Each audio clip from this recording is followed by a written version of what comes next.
Nama aku Izam. Aku seorang yang aktif, ceria, suka mendaki gunung, suka melakukan aktiviti mencabar. Badan aku juga sihat, cerdas.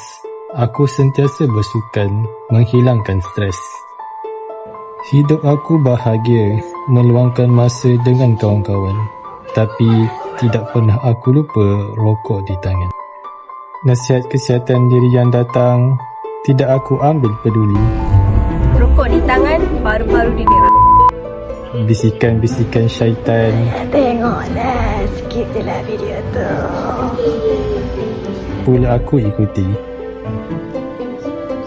Namun, segala-galanya telah terlambat.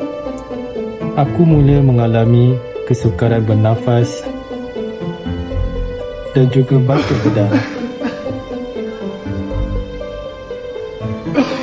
Aku yang sihat dulu, sedikit demi sedikit mula lemah. Hidup aku semakin gelap. Minta maaf Cik Izzah, setelah ujian darah dan X-ray yang diambil, Cik Izzah tidak dapati menghidapi masa paru penuh. Dan masa depanku semakin pudar.